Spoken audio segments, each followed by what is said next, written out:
చూడండి, ఒక ఎమ్మెల్సీ ఒక సుబ్రహ్మణ్యం అనే దళిత యువకుడు, దళిత కాకపోయినా మానవుడు కదండి, అతన్ని చంపేసి ఇంటికి పంపించిన తర్వాత అది గొడవ జరుగుతుంటే అధికార పార్టీ ప్రతినిధి టీవీలో చేరి ఏముందండి అది మేము గౌరవంగా దాన్ని ప్యాక్ చేసి డోర్ డెలివరీ చేశారంట.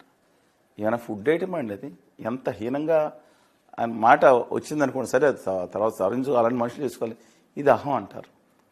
ఒక మనిషి చనిపోతే తర్వాత ఆయనకి జైల్లోంచి రిలీజ్ అయితే స్వాగత సత్కారాలు, ఆయన తిరగటం, వాళ్ళ మిస్సెస్కి మళ్ళీ టికెట్ ఇవ్వటం, రంపచోడవరం ఓడిపోయారు. నేను ఎప్పుడు అనుకోవాలి రంపచోడవరం అనేది దేంటో లేదు.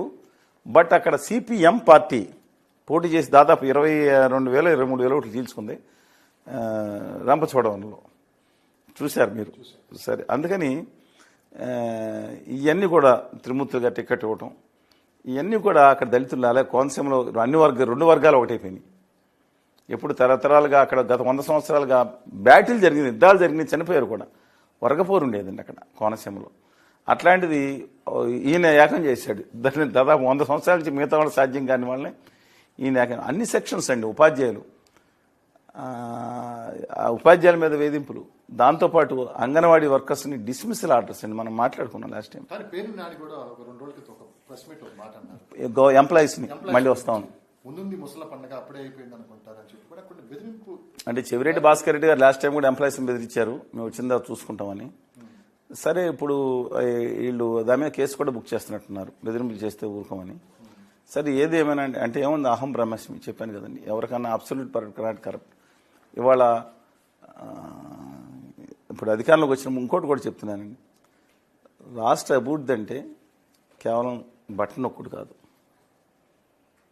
అంటే నేను లులుమాల పోయింది, 1,00,000 ఉద్యోగాలు పోయినాయి, నేనే అవస్థలు చెప్పాల్సిన పని, దానికి వేరే బ్యాచ్లు ఉంటారు. ఆ లులుమాలకి 10 ఎకరాలు అవసరం అండి. హైదరాబాద్ వెళ్ళి చూడండి, మీరు చెప్పాను కదా, 1000 మంది పనిచేస్తారు, 500 మంది. దానికోసం 2,000 కోట్లు భూమి ఇవ్వాల్సిన పని లేదు, దాన్ని నేను తప్పట్ను. కానీ మిగతాది ఏమని అంటున్నాను, అమర్ రాజా బ్యాటరీస్ని ఎందుకు బెదిరించి పంపించారు? ఇలా జాగీరా? ఎన్ని మైన్స్ విశాఖపట్నంలో ఎన్ని వేల ఎకరాలు నేను చూపిస్తానండి, నేను చూపిస్తాను మీకు. అక్కడ సురేష్ గారి రామానాయుడు స్టూడియోస్ని ఏం చేశారు? ఆ కొండ మీద ఉంది, అది ఏంటది కాదండి, Rushikonda is not big issue. అంటే మీకు అయి ఉంటుంది కానీ జనరల్గా చిన్న కొండ, దాని కింద పెద్దది అది కొనుక్కున్నారండి ఇష్టపడి.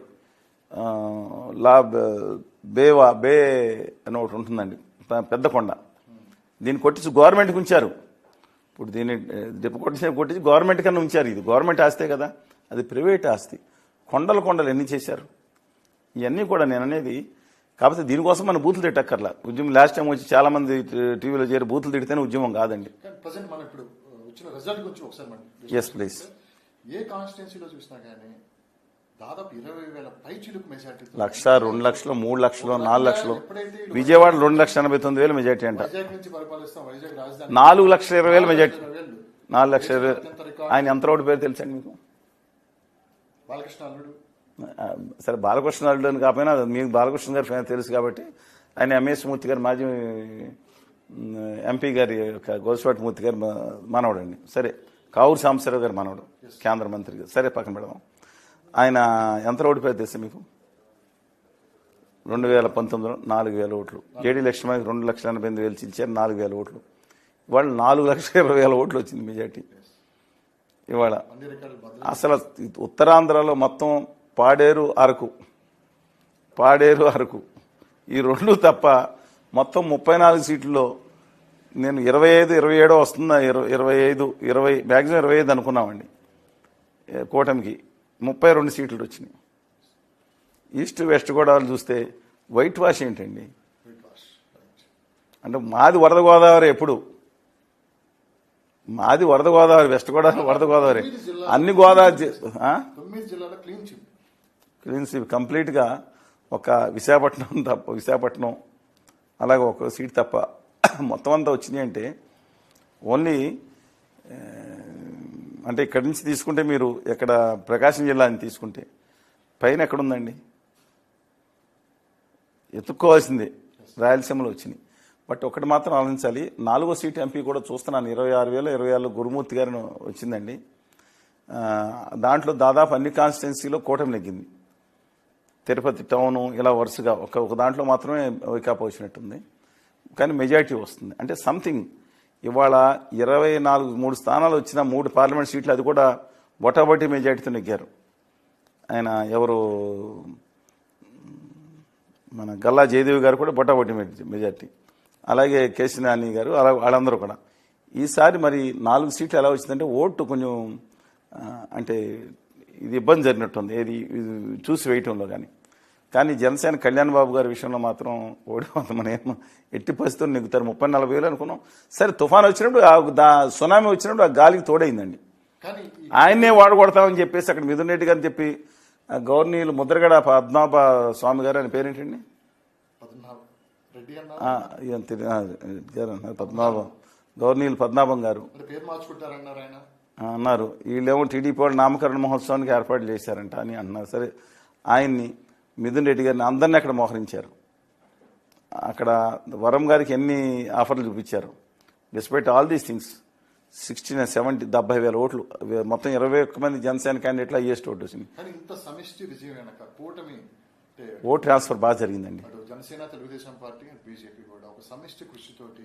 బీజేపీది ఏముందండి ఆటలు, వాళ్ళ బీజేపీ 0.5%, వాళ్ళ వల్ల మైనస్ అయిందండి. 172 రావాల్సింది.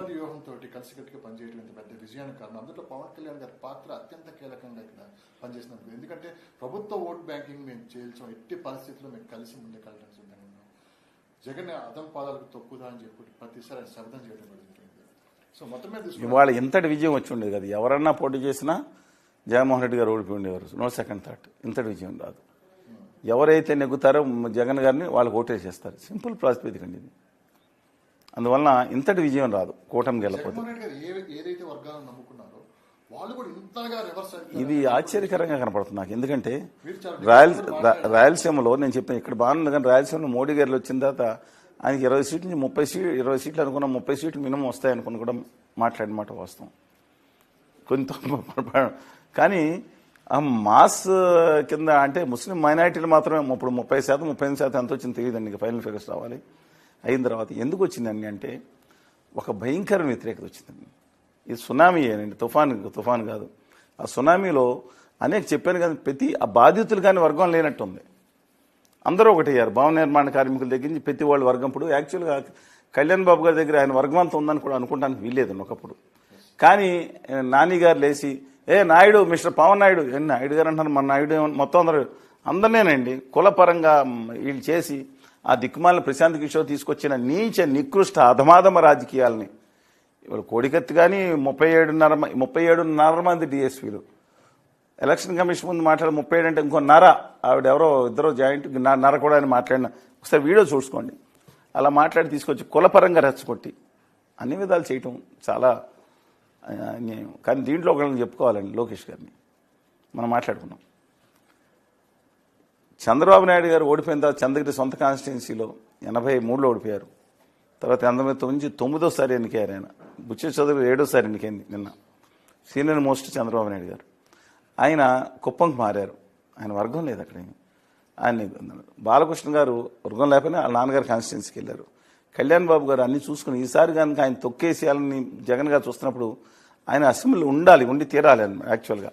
అందువల్ల సేఫ్ కాన్స్టిట్యున్సీ ఎన్నుకున్నారు. తను ఓడిపోయిన కాన్స్టిట్యున్సీలో పోటీ చేసి నెగ్గే దమ్ము ఉండేది. ఇవాళ 60,000 వచ్చింది. ఆయనకంటే 90,000 వచ్చేది భీమవరంలో పోటీ చేస్తే.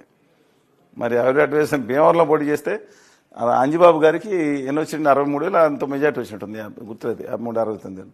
ఈయన ఇంకెక్కువ వచ్చేది. పిఠాపురం కూడా ఎక్కువ వచ్చేదని చెప్తున్నాను ఇవాళ ఉన్న వేవ్కి. అందువలన కానీ లోకేష్ గారు డిఫరెంట్ వ్యక్తి. ఆయన ఎవరో రెచ్చగొట్టారని దిగారైనా దిగిన వ్యక్తి లాస్ట్ టైం ఓడిపోయిన తర్వాత అందరూ సజెషన్ చేశారు, వేరే కాన్స్టిట్యున్సీలో నీ పార్టీ నెగ్గలేదు. ఇక్కడ 80 తర్వాత ఆయన ఎంఎస్ఎస్ కోటేశ్వరరావు గారు డాక్టర్ గారు పోటీ చేసిన తర్వాత 94లో నిమ్మగడ్డ రామరావు సిపిఎం పార్టీకి ఇచ్చేది ఏ రోజు అంటే 85 నుంచి ఇవాళ వరకు గత 40 ఏళ్ళలో ఒకసారి కూడా నెగ్గలేదు. ఆ కాన్స్టిట్యున్సీ ఒకసారి సిపిఎం అలయన్స్ నెగ్గింది. నీ వర్గం లేదా, నీకు లేదు, యాంటీ ఉంది, ఇవన్నీ ఎక్కడ పెడతారో కాన్సన్ట్రేషన్ చేస్తే నేను అక్కడే నిలబడతా, ఎక్కడ పోగొట్టుకున్నానో అక్కడే నెగ్గుతా. కసితో పనిచేసి నెగ్గాడండి అబ్బాయి. I don't think it's main achievement. ఎందుకంటే వేవులు వేరు, వేవులో ల్యాబ్ అయినా నెగ్గిదట్టే అన్ని రిజల్ట్స్ వచ్చినాయి చూశారు. మనం మాట్లాడుకుంది కూడా ఇప్పటి నుంచి కాదు, 6-7 నెలల నుంచి ఈజ్ డూయింగ్ ట్రెమెండస్ వర్క్ అండి. అక్కడ కాంట్రాక్ట్లు ఉంటాం.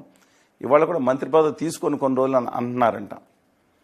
నేను వర్క్ చేస్తాను, పార్టీ దాని మీద దాని సంగతి చేసుకుంటాను. ఇంకేదో ఎర్ర పుస్తకం ఒకటి ఉంది కదా, ఆ ఎర్ర పుస్తకం సెటిల్ చేయాలంటే అకౌంట్స్ అన్ని పొద్దులు ఖాతాలు సెటిల్ చేయాలంట. సరే కక్షాది మంచిది కాదండి, బట్ తప్పు చేసిన వాళ్ళ మీద ఎలాంటి ఫలితాలు ఉంటాయో ఇప్పుడు మనం ప్రత్యక్షంగా చూస్తున్నాం. దాన్ని మరి గుర్తుంచుకోవాలి. అందులో యువకులు చాలా బాధ, ఎందుకంటే చాలా బాధలు పెట్టారండి వాళ్ళని.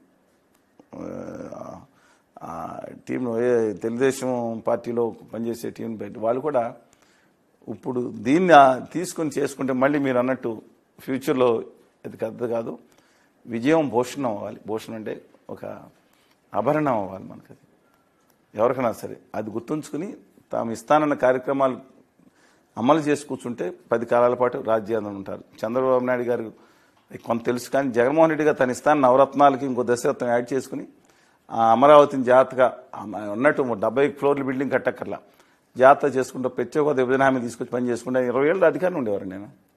కానీ ఇప్పుడు కేంద్రంలో